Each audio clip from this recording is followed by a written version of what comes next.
میں کچھ پوچھ رہا ہوں نواز، اس نے بلند آواز سے اسے ڈانٹا تو وہ بے اختیار اس کے قریب آیا۔ اس نے موبائل سائڈ ٹیبل پر رکھا اور اب کے پوری طرح اس کی جانب گھوما۔ امل بی بی اغوا ہو گئی ہے ولی سر۔ کمرے میں ایک پل کو سناٹا سا چھا گیا تھا۔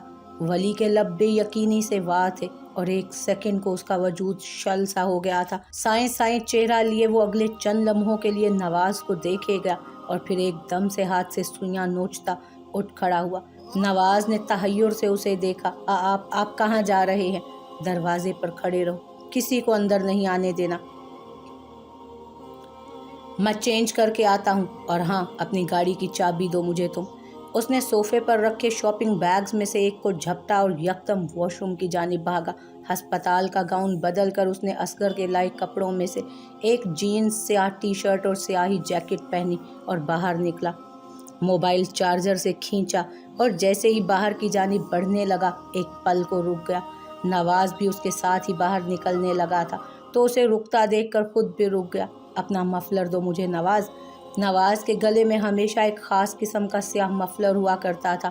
اس نے جلدی سے اپنی گردن سے مفلر اتار کر اس کو دیا۔ باہر نکل کر کھڑے ہو جاؤ، دیکھو کوئی اس طرف نہ آنے پائے، اور ہاں، میں جیسے ہی باہر نکلوں فوراً میرے ساتھ تم بھی نکلنا۔ اس نے مفلر کو چہرے کے گرد لپیٹا، ایسے کہ آنکھوں کے نیچے سے اس کا سارا چہرہ ڈھک گیا تھا۔ کمزوری کے باعث بے ساختہ اسے چکر آئے تھے۔ سر کے پچھلے حصے میں ذہنی دباؤ کے باعث بڑھتا ایک خوفناک درد، کندھے کے زخم میں بے تحاشا درد کی ٹیسیں۔ سارا ہسپتال اس کے سر پر گول گول گھومنے لگا تھا۔ اس نے پرواہ کیے بغیر قدم باہر کی جانب بڑھائے۔ بھاگنے سے اس کے پیٹ پر آئے زخم میں شدید کھنچاؤ پڑنے لگا تھا۔ تکلیف تھی، اذیت تھی۔ نواز بھی اس کے ساتھ ساتھ بھاگ رہا تھا۔ دفتن اس کے ساتھ سے اصغر گزرا تھا۔ ولی نے اسے نہیں دیکھا، لیکن اس نے ولی کو دیکھ لیا تھا، اور اس مفلر میں بھی وہ اس کی آنکھوں کو پہچان گیا تھا۔ اسے ایسے دوڑتے دیکھ کر اسے جھٹکا لگا، اور جتنی دیر میں وہ اسے آواز دیتا مڑا وہ ہسپتال کا کوریڈور پار کر چکا تھا۔ اسے بھی اس کے پیچھے اپنے قدم پھیرنے پڑے۔ وہ اور نواز گاڑی میں بیٹھ کر گاڑی زن سے لے کر آگے گئے تو اصغر بھی اپنی کار کی جانب آیا اور اسی تیزی کے ساتھ گاڑی ان کے پیچھے دوڑا دی۔ آپ نے یکدم ظفر کو کیوں انکار کر دیا ہاشم سرکار؟ سردار پور والا ڈیرا تو راجہ نے بالکل تیار کیا ہوا تھا۔ شہیر کی بات سن کر نیم تاریکی میں آفس کی کرسی پر جھولتا ہاشم مسکرایا تھا۔ گیم چینج شہیر، پہلے میں ولی کو صرف اذیت دینا چاہتا تھا، لیکن اب اس کے چہرے کی مسکراہٹ دیکھ کر شہیر کی ریڑھ کی ہڈی سنسنا اٹھی تھی۔ اب میں اسے اس لڑکی کی لاش دکھا کر پاگل کرنا چاہتا ہوں، میں اسے ذہنی مریض بنانا چاہتا ہوں شہیر، اور تم دیکھنا ایک دن وہ انتقام کھیلتا کسی پاگل خانے کے تاریک سیل میں پڑا ہوگا۔ گاڑی تیز چلاؤ نواز۔ وہ اس پر دھاڑا تو نواز کے پاؤں کا دباؤ ایکسیلریٹر پر بڑھ گیا۔ ولی کی سمجھ میں نہیں آ رہا تھا کہ وہ اسے کیسے ڈھونڈے۔ اسے پولیس کی مدد چاہیے تھی، لیکن اگر اس سب میں وہ پولیس کو انوالو کرتا تو عمل کی بدنامی ہوتی۔ تو عمل کی بدنامی یقینی تھی۔ نہیں، وہ اسے لوگوں کے ظالم سوالوں کے حوالے نہیں کر سکتا تھا۔ اسے کچھ اور سوچنا تھا، جلد از جلد کچھ سوچنا تھا۔ کندھے میں تکلیف برداشت سے باہر ہونے لگی تھی۔ اس کے ہونٹ تکلیف سے سفید پڑنے لگے، سر چکرانے لگا، مگر ابھی اسے خود کو گرنے نہیں دینا تھا۔ دھندلی ہوتی بصارت اور سر کے اندر اٹھتے درد سے اس کا ذہن معوف ہوا جا رہا تھا۔ ان کی کار کے عین پیچھے اپنی کار دوڑاتا اصغر یہ سمجھنے سے قاصر تھا کہ ولی، اور وہ بھی اتنی جلدی میں، کہاں جا رہا ہے۔ اس نے بھی ان کی رفتار کے ساتھ خود کی رفتار بڑھا دی۔ سڑک پر تیزی سے دوڑتی دو گاڑیاں آگے پیچھے تھیں۔ حویلی میں موت کا سا سناٹا تھا۔ زمان اور بختیار کو کچھ سجھائی نہ دیتا تھا کہ کیا کیا جائے اور کیا نہیں، لیکن انہوں نے سب نوکروں کو سرونٹ کوارٹر بھیج دیا تھا اور زمانی سے کہا تھا کہ کسی سے اس بارے میں تذکرہ نہ کریں۔ وہ پہلے اپنی سی کوششیں کر کے اسے ڈھونڈیں گے، اور اگر وہ نہ ملی، ہاں، پھر انہیں پولیس میں رپورٹ کروانا ہی ہوگی۔ یکدم زمان کا فون بجا۔ انہوں نے فون کان سے لگایا تو دوسری جانب ولی کی آواز سن کر بے ساختہ اٹھ کھڑے ہوئے۔ سردار بابا، پولیس میں رپورٹ مت کروائیے گا، اور گھر کے ملازمین کو بھی اپنے اپنے گھروں کو بھیج دیں۔ میں لا رہا ہوں امل بی بی کو، کچھ نہیں ہوگا، مل جائیں گی وہ ہمیں۔ لیکن ولی تم کال کٹ گئی تھی۔ ولی بہت جلدی میں تھا۔ ولی کا نام سن کر بیجان اور بختیار بھی اٹھ کھڑے ہوئے تھے۔ سردار بابا نے انہیں دیکھا اور پھر صبر کا دامن تھام کر چکر کاٹنے لگے۔ انہیں ولی پر بھروسہ کرنا ہی تھا، کیونکہ وہ جانتے تھے اگر کوئی عمل کو لا سکتا تھا تو وہ صرف ولی تھا۔ گاڑی ڈیرے کی جانب موڑو نواز، جلدی کرو، اس نے تیزی سے کہا تو نواز نے اسی تیزی کے ساتھ گاڑی کچے راستوں کے جانب پھیر دی۔ اس نے آگے بڑھ کر ڈیش بورڈ سے بلوٹوتھ لیا اور اسے کان میں جمایا۔ محسن، کہاں ہو تم اس وقت؟ میں ابھی سپر مارکیٹ آیا ہوں، کچھ سامان خریدنا تھا مجھے۔ خیریت؟ دوسری جانب سے وہ اس کی پریشان آواز سن کر الرٹ ہوا تھا۔ فوراً ڈیرے پر پہنچو محسن، فوراً، ایک بہت بڑا مسئلہ کھڑا ہو گیا ہے۔ محسن نے آدھی ادھوری چیزیں چھوڑیں اور باہر کی جانب بھاگا۔ گاڑی میں بیٹھ کر چابی گھمائی اور گاڑی تیزی سے موڑ لی۔ اس قطار میں ایک تیسری گاڑی بھی شامل ہو گئی تھی۔ سب سے آگے ولی اور نواز تھے، ان سے کچھ پیچھے اصغر اور محسن، جو قریب ہی ایک سپر مارکیٹ میں کھڑا چیزیں خرید رہا تھا، اور وہ بھی اب ان دو گاڑیوں کے پیچھے تھا۔ سر آپ کی طبیعت؟ نواز، میں نے کہا گاڑی تیز چلاؤ۔ وہ اس پر ایک بار پھر چلایا تھا۔ راستہ تھا کہ ختم ہونے کا نام نہیں لے رہا تھا۔ اب کہ اس نے گاڑی کی رفتار بہت تیز کر دی تھی۔ کچھ دیر پہلے ہی اس کی بات حسن سے ہوئی تھی۔ انہوں نے اپنے تعلقات کا استعمال کرتے ہوئے گاؤں سے شہر کو جاتے راستوں پر ناکہ بندی کروا دی تھی، جس کے باعث نہ تو کوئی بغیر چیکنگ کے اندر آ سکتا تھا اور نہ گاؤں سے باہر نکل سکتا تھا۔ ایک تسلی تو اسے ہو گئی تھی کہ اب وہ گاؤں سے باہر نہیں نکل سکیں گے۔ جہاں بھی ہوں گے وہ گاؤں کے اندر ہی ہوں گے، اور گاؤں کے اندر وہ انہیں ڈھونڈ سکتا تھا۔ آدھے گھنٹے بعد ڈیرا آ گیا تھا۔ اس نے تیزی سے قدم اندر کی جانب بڑھائے۔ کام کرتے لوگوں نے حیرت سے سر اٹھا کر اسے دیکھا تھا۔ وہ کہیں سے بھی ولی نہیں لگ رہا تھا۔ چہرے پر چڑھا نقاب، بکھرے بال، عجیب حال حلیہ۔ نواز نے اندر آتے ہی سب کسانوں اور ملازمین کو اپنے اپنے گھروں کو لوٹنے کو کہا۔ پتہ نہیں اس نے انہیں کس طرح مطمئن کیا تھا، ولی نہیں جانتا تھا، لیکن اگلے 5 منٹ میں ڈیرا خالی پڑا تھا۔ اسی پہر باہر گاڑی رکنے کی آواز آئی۔ اصغر تیزی سے اندر بھاگا تھا، اسی کے پیچھے محسن بھی دوڑتا آ رہا تھا۔ ولی نے چہرے سے مفلر کو نیچے کیا اور پھر تیزی کے ساتھ انسپکٹر عبید کے بیٹے عدیل کو فون کرنے لگا۔ وہ اس وقت تھانے کا ASP تھا اور ولی سے اس کی عبید کی وجہ سے اچھی سلام دعا تھی۔ بے چینی سے ہونٹ کاٹتا وہ دائیں سے بائیں چکر لگاتا، دوسری جانب کو جاتا فون سننے لگا تھا۔ خیریت ولی، کیسے فون کیا آج؟ عدیل، مجھے سول لباس میں کچھ پولیس فورس چاہیے۔ عدیل اس کا دوست تھا یا نہیں، لیکن اس نے اس کے چند ایک کام کر رکھے تھے تاکہ بعد میں وہ اس کے کام کر سکے۔ اس نے احسان اس لیے کیا تھا تاکہ اسے احسان کا بدلہ واپس احسان ہی کی صورت میں دیا جائے۔ یہی اس کا قانون تھا اور یہی اس کا اصول۔ خیریت ہے نا؟ دوسری جانب موجود عدیل اپنی کرسی سے اٹھ کھڑا ہوا تھا۔ اس نے ہاتھ میں پکڑے سرچ وارنٹ پر نگاہ دوڑائی اور مزید اہلکاروں کو اشارہ کرتا باہر کی جانب بڑھا۔ ادھر سے اس کے آفس میں داخل ہوتا اصغر اپنی جگہ پر ٹھہر گیا تھا۔ اس کے پیچھے آتا محسن بھی رخ سا گیا۔ شیخ زمان کی بیٹی اغوا ہو گئی ہے عدیل۔ عدیل ایک جھٹکے سے رکا، آنکھوں میں بے یقینی اتری۔ اصغر نے بے ساختہ آنکھیں میچی تھیں۔ شٹ! اور کیا تم بھی وہیں جانے کا سوچ رہے ہو جہاں میں جا رہا ہوں؟ پولیس اسٹیشن کے باہر سول اور وردی میں ملبوس بہت سی فورس کھڑی تھی۔ تم کہاں جا رہے ہو؟ ولی بے طرح سے چونکا تھا۔ عدیل نے سرچ وارنٹ نگاہوں کے سامنے کیا۔ ہاشم کے ہیڈ آؤٹس کا سرچ وارنٹ، ہاشم کے ہیڈ آفس کے سرچ وارنٹ ہے میرے پاس ولی، میں پہنچ رہا ہوں، 15 منٹ میں تم بھی وہاں پہنچو۔ ولی نے اس کی بات پر پریشانی سے تھوک نکلا تھا۔ سارا ڈیرا اس کے سر پر گھومنے لگا۔ Police force!